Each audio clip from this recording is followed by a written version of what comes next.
بسم الله الرحمن الرحيم والصلاة والسلام على أشرف الأنبياء والمرسلين محمد بن عبد الله أفضل الصلاة والتسليم. Assalamu alaikum wa rahmatullahi wa barakatuhu, everyone. Welcome to our first deep dive in Ramadan at the Cambridge Muslim College on the theme of the Ark of Nuh alayhi salam. What is the state of Nuh's people alayhi salam? What was the state they were upon when Nuh alayhi salam was sent to his people?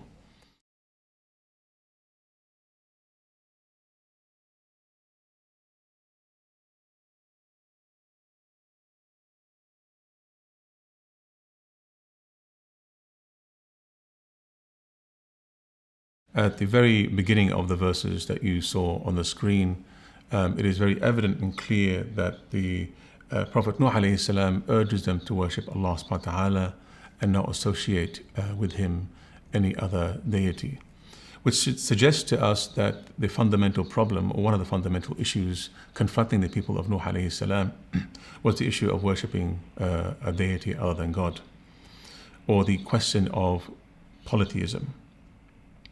How do they fall into this error? How can we explain, generally speaking, the problem of polytheism from a psychological point of view, from a spiritual point of view, from an existential point of view? We know for a fact from the Islamic tradition that monotheism is the rule and polytheism is the exception. By that we mean that monotheism is the truth, monotheism is the eternal reality, and polytheism is an exception, a distortion, a deterioration away from monotheism. Contrary to what many anthropologists and scholars of comparative religion may suggest, monotheism is not a later development in human history, but rather the first primordial truth in the cosmos, and the first truth revealed to Adam alayhi salam, as we know from the Quran. It is said in some traditions that the time separating Adam alayhi salam and Nuh alayhi salam, 10 or 20 generations. How did people get from the primordial monotheism of Adam alayhi salam to the polytheism of the people of Nuh, such that it required Allah subhanahu wa ta'ala to send a messenger to the people of Nuh in order to correct this error? There are a number of explanations offered by the Islamic tradition itself as to the origins of polytheism. It's often thought that polytheism is quite common in human history, which is true to a large extent. But the causes of polytheism are very important to investigate. People don't at some point decide out of pure arrogance or sheer ignorance that they want to worship multiple gods. The development of certain aqidas or aqaid over time is quite complex. And it's more likely that something like the following scenario happened. Imagine the following story of the origins of polytheism. People worship Allah subhanahu wa ta'ala, one God, and they believe that Allah subhanahu wa ta'ala has multiple names, divine names. All the divine names point to the essence, the same divine reality. Over a period of time, people begin to direct their worship or direct their attention exclusively to some names rather than others, and in the process forget the link between the various attributes and various names and the essence, the divine essence. And in the process, then they erect statues and idols to embody these specific divine names. After several more generations, people's hearts hardened, as the Quran tells us in several verses. In Surah Al-Hadid, for example, verse 16, فَطَالَ عَلَيْهِمُ الْأَمَدُ فَقَصَتْ قُلُوبُهُم. That the period between the initial revelation and subsequent generations, quite long, that people forget that intrinsic link, connection to the divine reality. Their hearts hardened with this kind of error of understanding. And so one could say then, therefore, that the fundamental error of polytheism, or its origin, its cause, is an excessive form of tashbih, an excessive attempt to give form to certain divine qualities and attributes, and conceive of them as independent of the divine essence itself.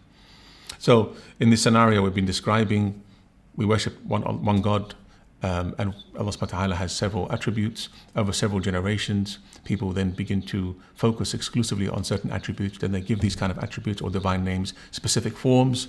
And several generations later, people forget the relationship between these specific forms or names and the divine essence. That's kind of like a likely origin to a lot of the polytheism.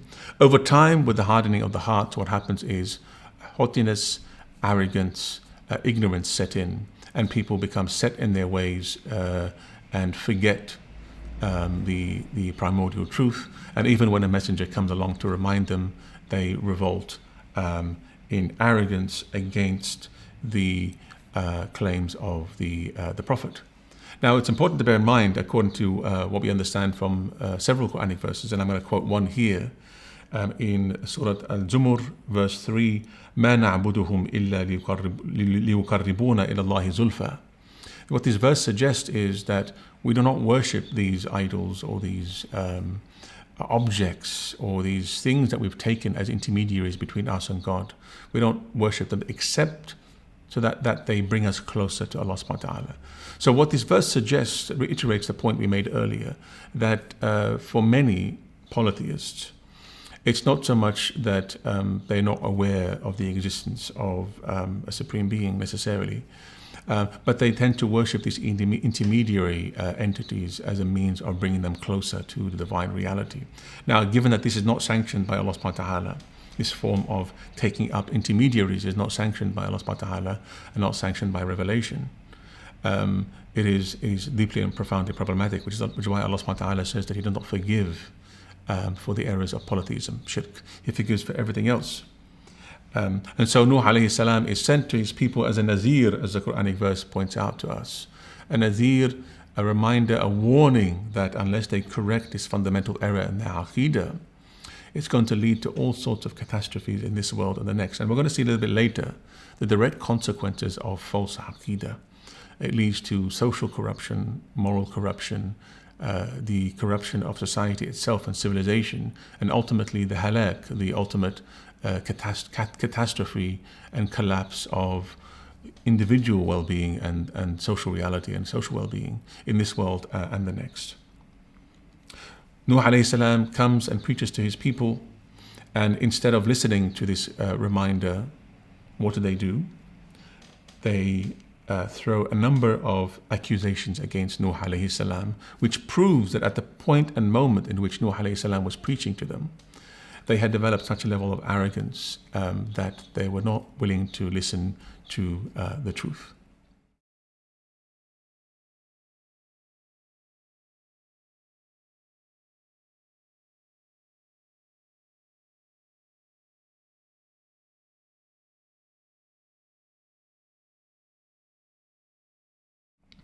In the various chapters on Nabi Nuh alayhi salam in the Quran, we hear the polytheists of the people of Nuh accusing him of 5 accusations.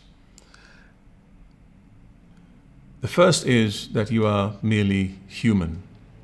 And this is a recurrent accusation against many of the prophets.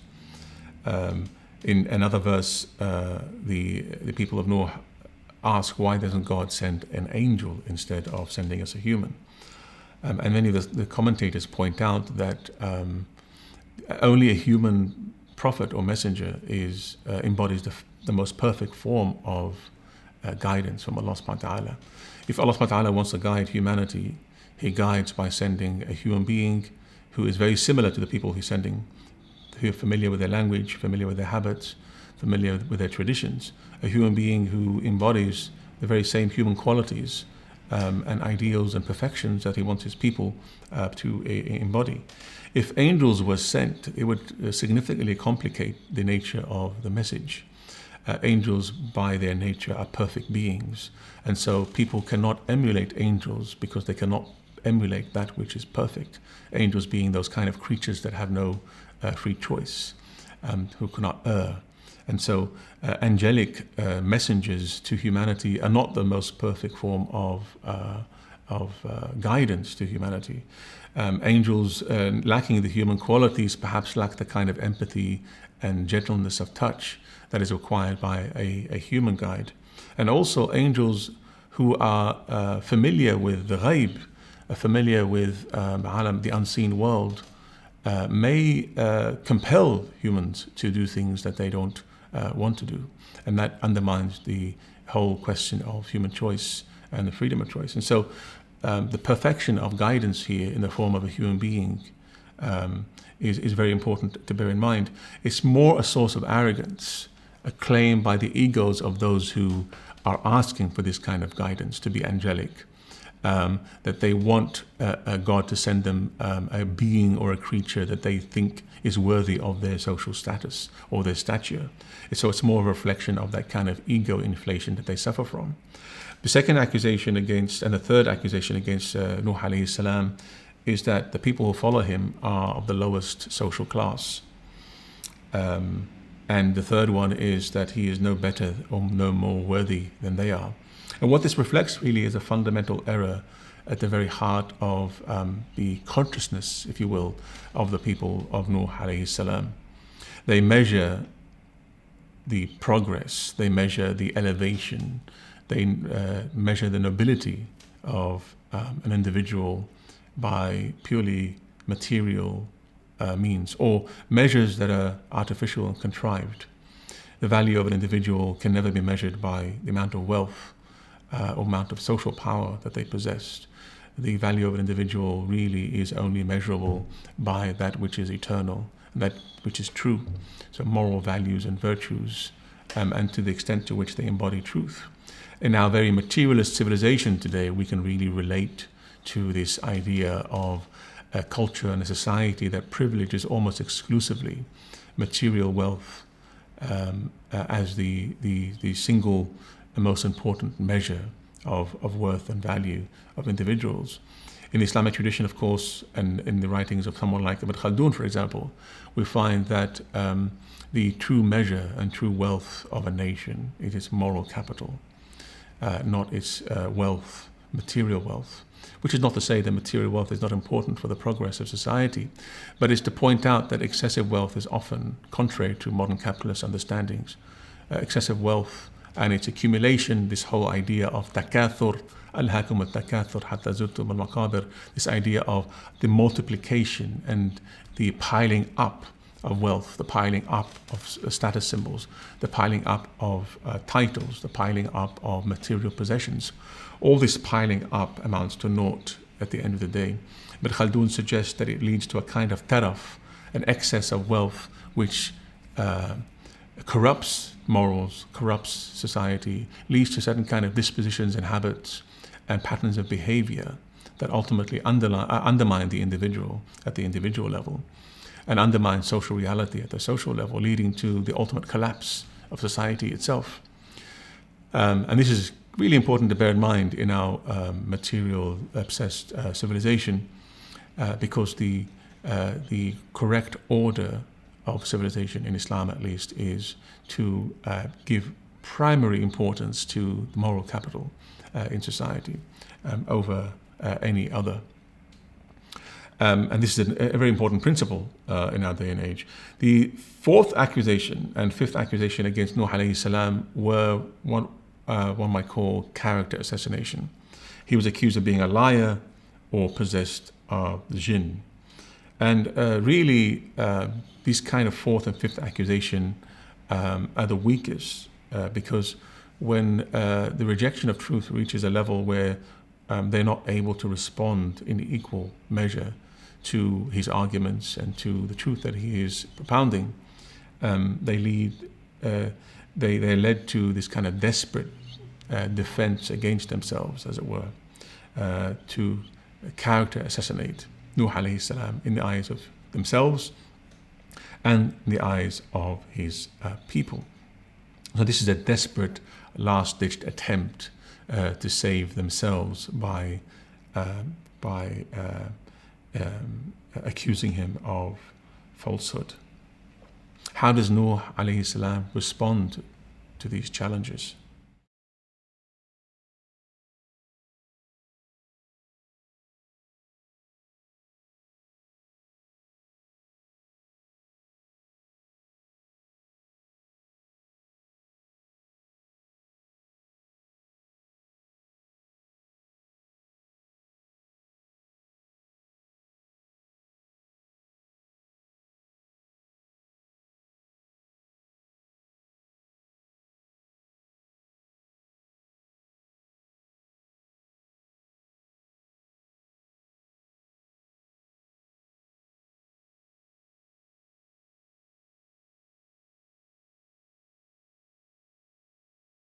Well, we see in the Quran and in the verses you've just seen on the screen how he responds with compassion, with understanding, point by point, and issue by issue, claiming that he is nothing but a human being. He offers nothing in terms of wealth, so he's undermining here their privileging of material wealth, that he has no money and he has nothing to offer. He has no claim to fame. He does not claim knowledge of the unseen. Any other person who would claim prophecy like himself, if he was a liar, he would claim he has some knowledge of the unseen in order to convince his followers. What he's offering is a very simple truth, reiterated from the beginning of time, that God is one. If he wanted to offer anything else, if he were a liar, he would have offered a lot more so that his people would believe. And in terms of the lowly status of the people who follow him, again, he reacts and responds with a critique of the very social understanding that the lowest in the social hierarchy are indeed the lowest in the existential hierarchy, which is not the case at all. Those who are lowest in social status may be poor in terms of wealth and money, but this is not a measure of intrinsic worth. They may be the highest of spiritual value, the highest and moral value, which is the only value that really matters. How does Nuh alayhi salam respond? The Quran is very suggestive in this sense. He emphatically reminds his people day and night that he is the Prophet of Allah subhanahu wa ta'ala, that he has come with the message from Allah subhanahu wa ta'ala. And day and night, or actually technically he says night and day, which suggests that he did this 24 hours. We know for a fact that he lived with his people for a very long time, centuries. His whole life being around 950 years almost, preaching to his people. But this preaching did not increase the people except in arrogance. Whenever he called upon them, and the Quran describes this quite beautifully, they would put their fingers in their ears, or they would cover themselves with their clothes, and insisting arrogantly on the errors of their ways. He called upon them in public, out on the streets. He called upon them in private meetings and secretly. But none of this really made a difference with them. It is said in some traditions that Nuh alayhi salam's name was Abdul Ghaffar. One of his names was Abdul Ghaffar, the servant of the all-forgiving one. This is important because he tells his people and reveals to them something quite interesting, a secret as it were. He says, وَأَسْرَرْتُ لَهُمْ إِسْرَارًا فَقُلْتُ اسْتَغْفِرُوا رَبَّكُمْ إِنَّهُ كَانَ غَفَّارًا. Call upon Allah subhanahu wa ta'ala's forgiveness.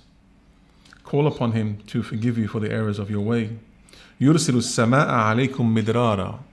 Here, Nuh alayhi salam is establishing a really fundamental, powerful principle that goes against everything and anything we understand about contemporary link or connection between rizq and istighfar.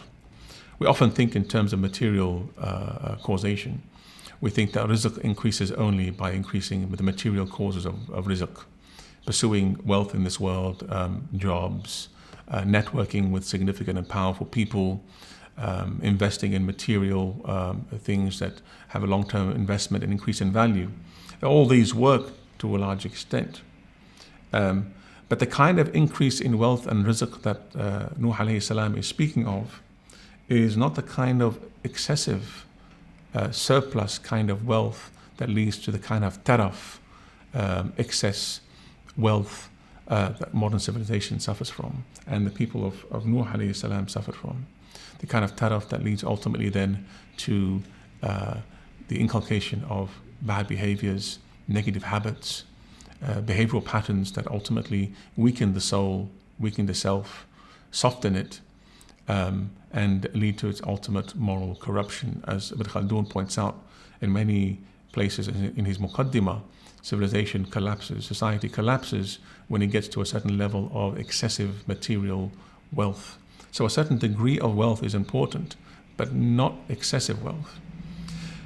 But because they are obsessed with this wealth, this increase in money, this increase in children, this increase in material objects, Nuh alayhi salam gives them a secret, the close and fundamental link between istighfar and rizq. But what kind of rizq is it? It's a measured rizq.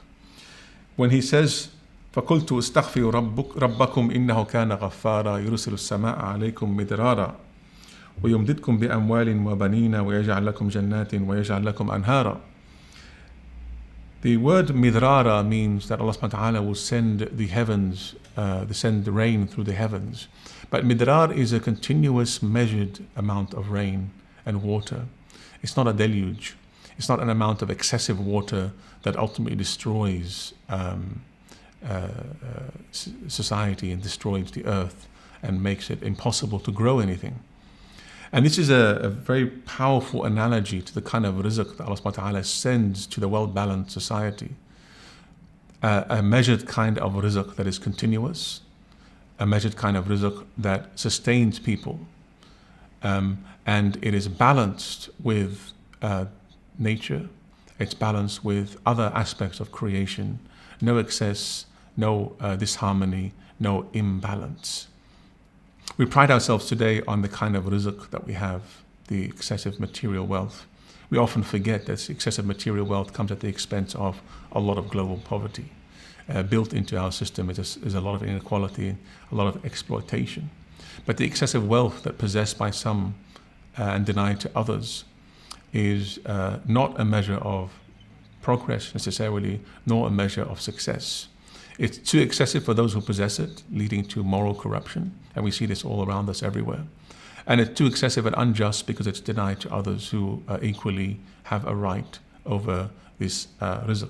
So the kind of rizq that istighfar brings, this kind of fundamental causal link between the seen and the unseen, between a kind of modality of existing in humble unity with the natural order that Allah subhanahu wa ta'ala has created, where we constantly recognize our need for Allah subhanahu wa ta'ala and constantly exercise a form of istighfar because we recognize our weakness, we recognize our intrinsic lack of worth, intrinsic worth. This kind of humble disposition in the face of creation, in the face of Allah subhanahu wa ta'ala, leads to a sustained kind of rizq that neither leads to the imbalances with the natural order nor the kind of excessive wealth and exploitation of other human beings. So this link between istighfar and rizq is extremely important. And Nuh alayhi salam says it almost as if it's a secret that he reveals to his people, because his people were obsessed and interested in the increase in wealth, children, and increase in rain even. It is said that they had droughts. And it's ironic how ultimately they are punished with the very thing they desired, but an excess of what they desired, the rain, the deluge, that destroyed them. Now, then Nuh alayhi salam, in the remarkable passages that we have been reciting, turned their attention to what I call the fundamental tawheed of creation. Because these people associated with Allah subhanahu wa ta'ala, they weren't unaware of the existence of God or the existence of gods. They weren't unaware of the transcendental or sacred order. They were very much aware that there were gods, there was God. They're very much aware of the sacred order of things. They're very much aware that behind the physical aspect of creation, there were certain hidden forces that governed the universe. And so what he does then is he draws on their intrinsic knowledge of the fact that the sun is propelled by a sacred order, and so is the moon. But what he does is he spins the yarn of tawheed, unifying all those sacred elements that they already believe in, to remind them that it is all underpinned by a single underlying reality. And so in the following verses, when he turns their attention to the created order, he says, مَا لَكُمْ لَا تَرْجُونَ لِلَّهِ وَقَارًا. How do you not humble yourselves or seek Allah, the Almighty, the All-Majestic Being? Who is this Allah, the All-Majestic Being? He is the one who created you. So the one who created you is not a separate deity. It is the same Allah subhanahu wa ta'ala. وَقَدْ خَلَقَكُمْ أَطْوَارًا أَلَمْ تَرَوْا كَيْفَ خَلَقَ اللَّهُ سَبْعَ سَمَاوَاتٍ طِبَاقًا. It is the very same divine reality that created the sacred heavens and earth that you witness with your own eyes and which you worship. وَجَعَلَ الْقَمَرَ فِيهِنَّ نُورًا وَجَعَلَ الشَّمْسَ سِرَاجًا. And also the very moon and sun that you hold in high esteem. He is the one, none other. It's the same divine reality that underpins those. It's the same divine reality that underpins وَاللَّهُ أَنْبَتَكُم مِّنَ الْأَرْضِ نَبَاتًا ثُمَّ يُعِيدُكُم فِيهَا وَيُخْرِجُكُم إِخْرَاجًا وَاللَّهُ جَعَلَ لَكُمُ الْأَرْضَ بِسَاطًا, to the end of the verse. And so what Nuh alayhi salam here is reminding them of is the aspect of tawheed. That these things that you adore and worship, independent of God, whether it's the sun or moon or the natural forces. Remember at the very beginning we mentioned that the error of their polytheism was an excessive tashbih, an excessive understanding of the divine as somehow existing and manifesting as divine, as separate entities or separate gods in various aspects of creation. This excessive kind of tashbih has to be balanced with tanzih, that Allah subhanahu wa ta'ala is not and cannot be any of these things. That Allah subhanahu wa ta'ala transcends them all. And so the message of all prophets, and particularly the message of Nuh alayhi salam, and also a message reiterated by the Prophet Muhammad sallallahu alayhi wa sallam, is that these various things which the Quran gives such places such an emphasis on and focus on. The whole Quran really emphasizes the importance of the natural world and the sacred nature of the sun and the moon, the stars and the planets, the natural rhythms. But the Quran reminds us, and Nuh reminds his people, that these are not to be worshipped, that they are underpinned by one single divine reality. And so when he spins this yarn of tawheed, what he is doing is he's bringing these disparate elements that they hold separate, with separate deities, into one underlying understanding together. And you'd expect people to respond positively to this message. But how do they respond to his further patience, his further preaching to them?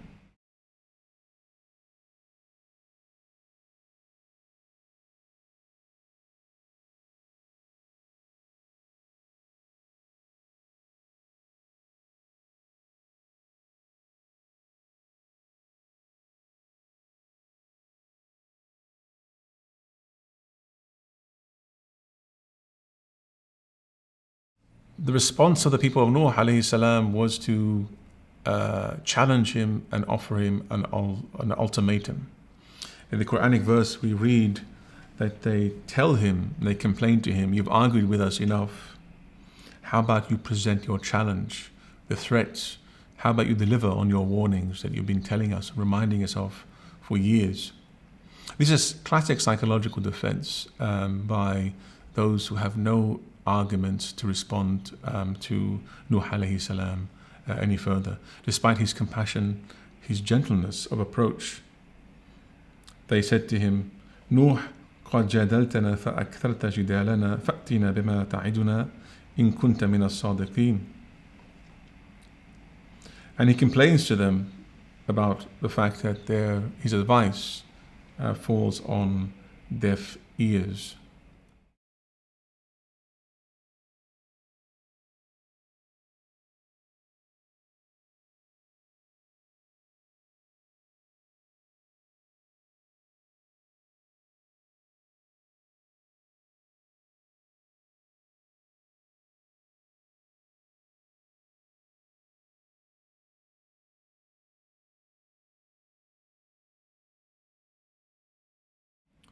And in response to this, they ultimately seal their fate.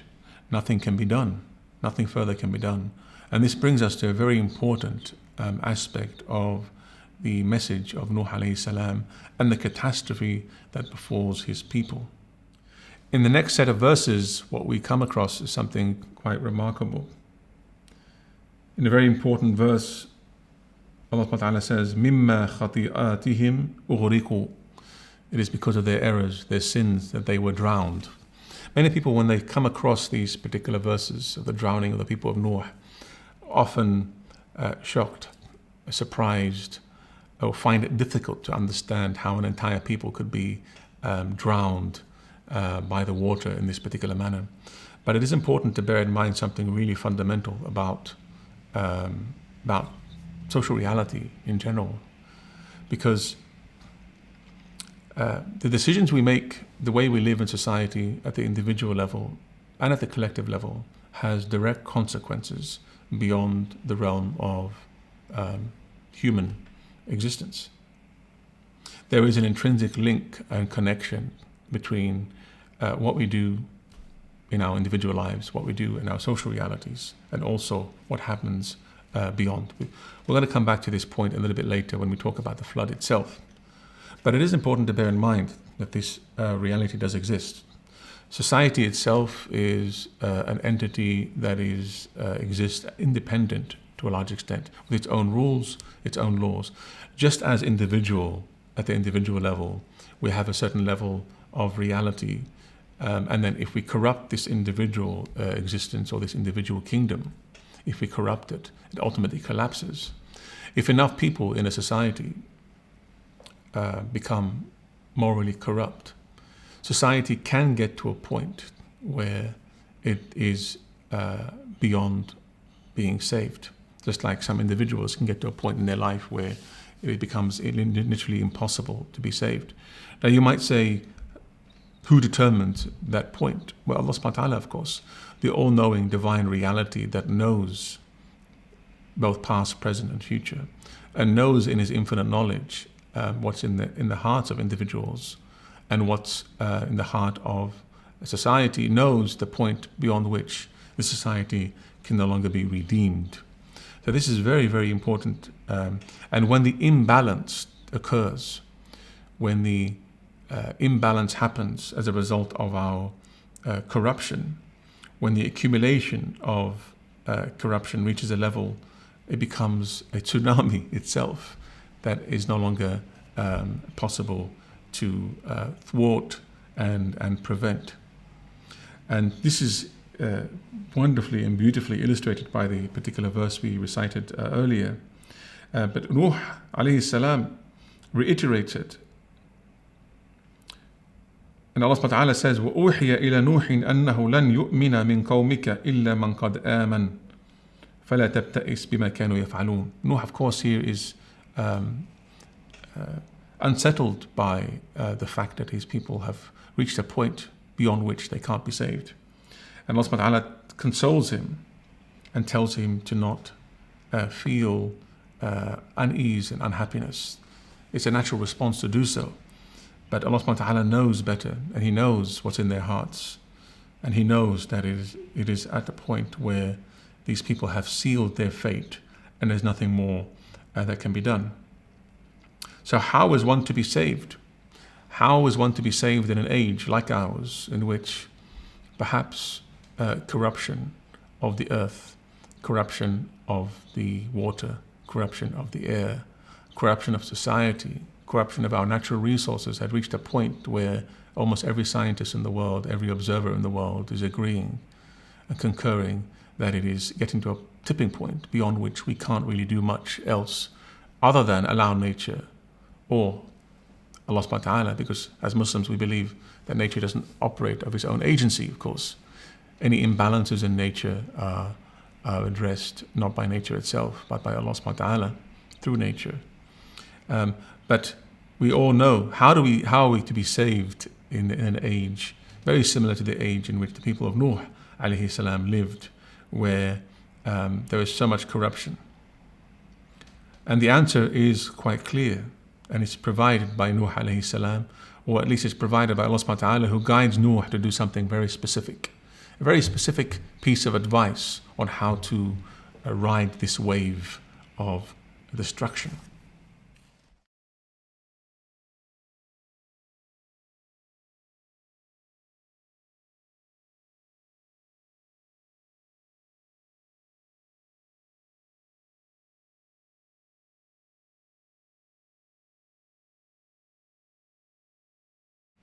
The ark that is to be built by Nuh alayhi salam is the ark that Allah subhanahu wa ta'ala commands him to build. And that is, of course, the physical ship that he built in order to carry those who believed with him on the waters, on the waves of chaos that came with the deluge to destroy the people as a result of their sin. The fulk, of course, or the ark, is multiple things simultaneously. Many of the ulama tell us that the stories of the prophets alayhim salam in the Quran are simultaneously refer to historical social realities, but at the same time also realities within our soul.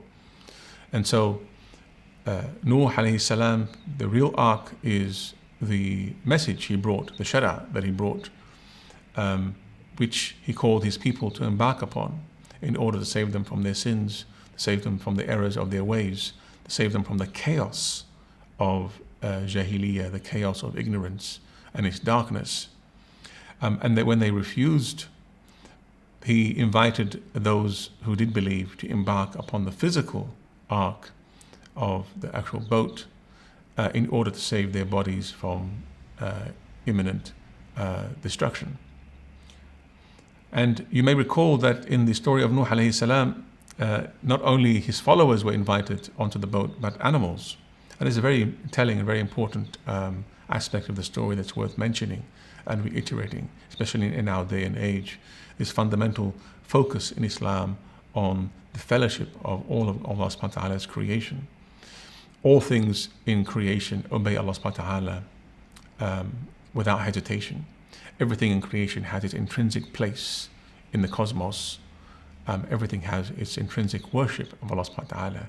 وَمَا مِن شَيْءٍ إِلَّا وَيُسَبِّحُ بِحَمْدِهِ. There isn't a single thing in creation but that it praises Allah subhanahu wa ta'ala. There is one creature, or one or two creatures in creation, particularly human beings, who have the burden of choice, who have the capacity to choose otherwise. And so those who are worthy of joining the ark have to have the same kind of intrinsic worship and submission as the animals who join the ark. And of course the animals are to be saved because they intrinsically worship Allah subhanahu wa ta'ala, and they possess no fault of their own. And so this care for creation, this fellowship of all of creation that is invited to join the ark is extremely important, because human beings have a moral responsibility over all of creation, not just ourselves. In today's day and age, this is a wonderful reflection on what we need to do in the face of the destruction of the natural environment and the natural kingdom and all the animals therein. It is our moral responsibility that our laws, our shara'a, our ark that we construct and build under the guidance of Allah subhanahu wa ta'ala is so constructed that it also saves the creatures within this kingdom and all beings that come under the stewardship of human khilafah on earth. The fulk, the shara', the ark saves us from the chaos of living in ignorance, living according to our own contrived man-made laws. What's the fate of those who deny the truth? What is the fate of those who do not want to embark upon this ark, or do not want to embark upon and join the ark of the divine revelation? That is the only ark that really saves us in the chaos of this world. All of creation, it has an inbuilt harmony, a cosmic law that governs its intrinsic harmony and order. And the only kind of intrinsic harmony and order we can hope for in society is one that is similarly inspired by Allah subhanahu wa ta'ala, and that is a divinely inspired shara. For those who choose to go their own way, for those who choose to develop their own man-made laws, independent or in rebellion against heaven, what happens to those?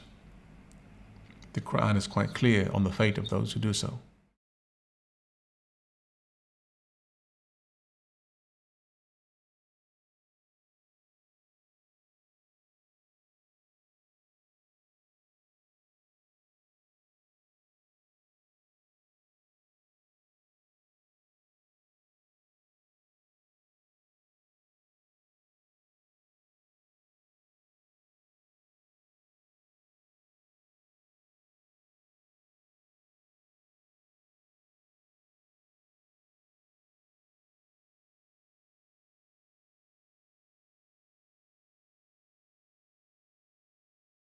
the flood begins, the deluge begins, Nuh alayhi salam embarks with his followers and the animals onto the boat.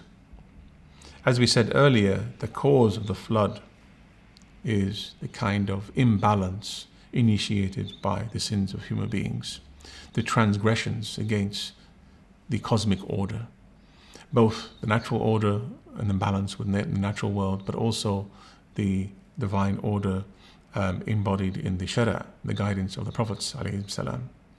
We mentioned earlier that the kind of punishment sent by Allah subhanahu wa ta'ala should not be seen as a kind of punishment where Allah subhanahu wa ta'ala arbitrarily decides to punish people. This image of divine wrath as somehow being arbitrary and blind is sometimes an image that some people have in their mind, which is very incorrect. The divine only ever acts out of divine justice, divine compassion, and even the wrath is governed by divine compassion and justice. And so one thinks of the flood not so much in those terms, but in terms of a blind wrath, but in terms of the effect of actions and events that human beings put into motion. Transgressions. It is by their sins that they were drowned. This relationship between how human beings act at the individual level or how society acts at the social level and cosmic reality is a very important one. We often tend to think in our overly materialistic world that there's no relationship between them. That somehow the laws of physics operate in a different separate realm and the laws of man operate in a very different realm. But they're very incorrect. The relationship between alam al-ghayb and alam al-shahada, the unseen world and the seen world, is a very intricate one. Not always obvious to us, except in the manner in which the Quran reveals to us. But there is, and the Quran points out on several occasions, there is a direct relationship between what we do and the impact it has on the cosmos. It's almost as if we send ripples across the ocean of being. Our moral degeneration contributes to the degeneration of the cosmos itself. The small choices that we make on a day-to-day basis echo in eternity, as it were.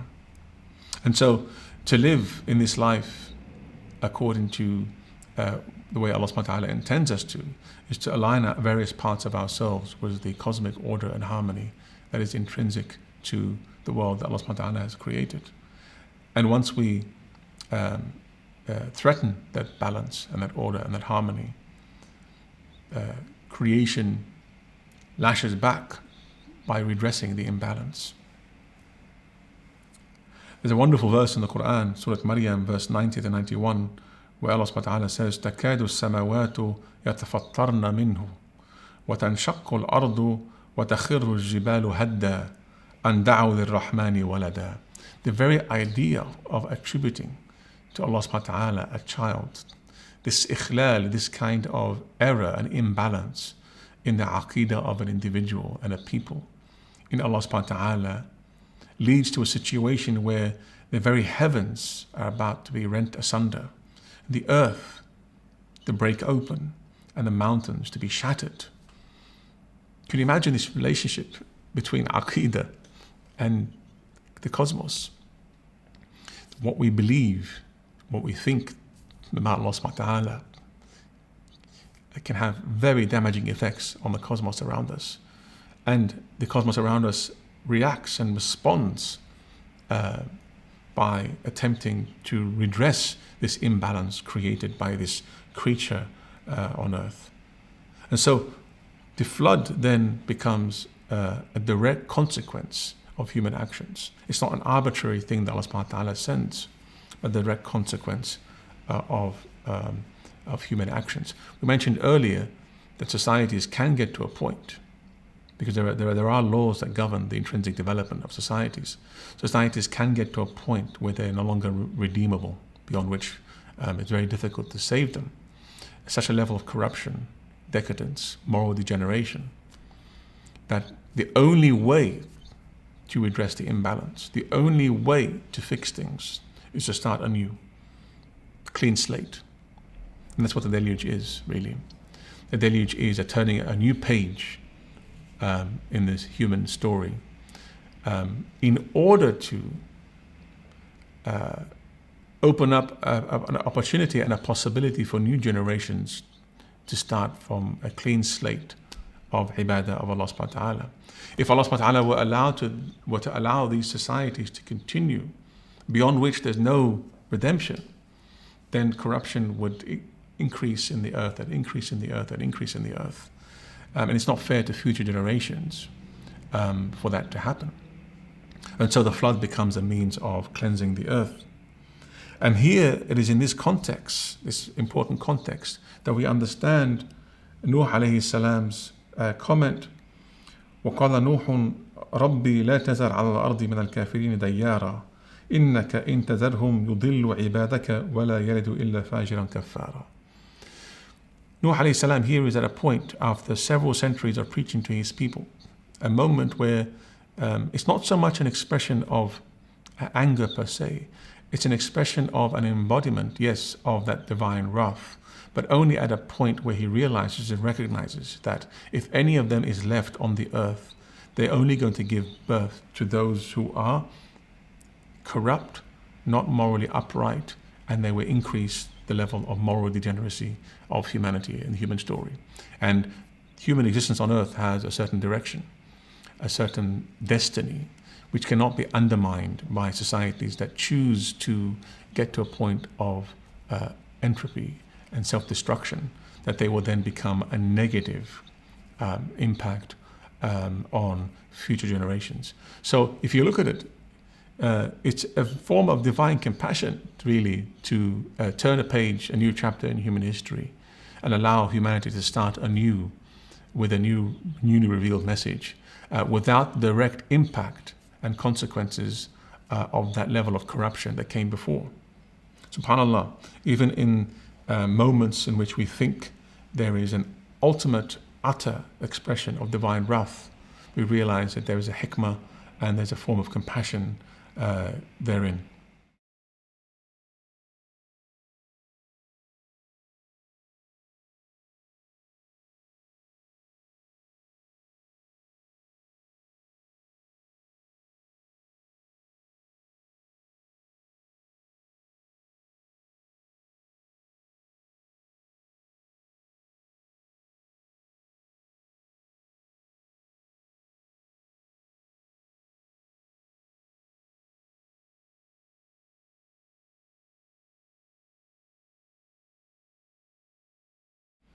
This brings us to the end of the story, or close to the end at least, where we read about the story or the fate of the son of Nuh alayhi salam.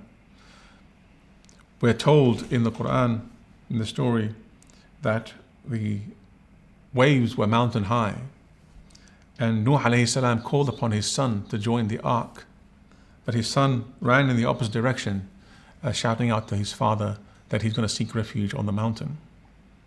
This is a very beautiful analogy to the kind of human hubris, or arrogance, or ignorance, that we can somehow, through our own contrived means, avoid fate and punishment. Very analogous to our blind belief in technology today, where we think the only way we can really improve the human condition today, instead of recognizing the intrinsic error of our ways, and going back to a more balanced way of life in harmony with the natural rhythm of things that Allah subhanahu wa ta'ala has created for us. Rather, we seek more solutions in more advanced technological means, like, for example, creating artificial clouds to address the problem of drought in some countries, which is not to say that technological solutions are not beneficial, but it seems at the very heart of our modern civilization, technology seems to be the only means out of our problems. And our problems are not purely at the level of the physical world, and not purely at the level of the material world. They're fundamentally problems at the very heart of our spiritual reality, of our psychological reality, of our existential reality. And so the attempt by Nuh alayhi salam, Nuh's son, to climb ever higher to the top of the mountain to avoid the waves, and the water ascends and ascends and ascends until it engulfs him, is a wonderful warning to modern civilization that no matter how much we try to come up with ever more creative solutions to our environmental crisis, unless we address the very root cause of this crisis, we're going to be ultimately engulfed by the waves of destruction. Another important aspect of the story here is one might call what are the ties that really and truly matter between human beings. Nuh alayhi salam, of course, mourns the loss of his son, and he asks Allah subhanahu wa ta'ala forgiveness for his family, and asks in a moment of perhaps a fatherly, tenderly love, he asks Allah subhanahu wa ta'ala that to save his family, and Allah subhanahu wa ta'ala responds by saying, your son laysa min ahlik, not of your family, meaning that ultimately the only real ties that bind us together ultimately are the bonds of our aqidah, the bonds of tawheed. Ethnic identities are contingent, passing. National identities are contingent, they come and go. Racial identities also. All these don't really matter in the ultimate scheme of things. What really matters is this wonderful binding unity of tawheed.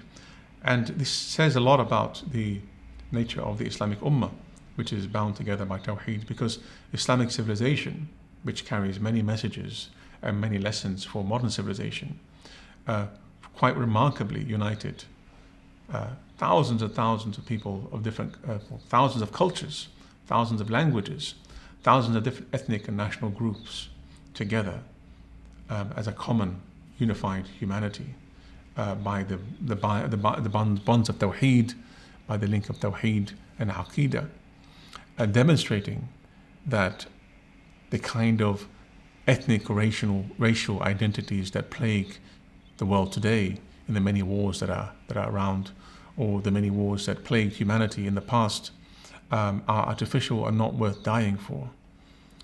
That the bonds and ties that really bind us together, and not only as human beings, but to creation itself. All creation praises Allah subhanahu wa ta'ala, all creation worships Allah subhanahu wa ta'ala, and there is this bond in our common servanthood, our common reality or intrinsic reality as servants of Allah subhanahu wa ta'ala, bound by the reality of tawheed, is what really and truly matters.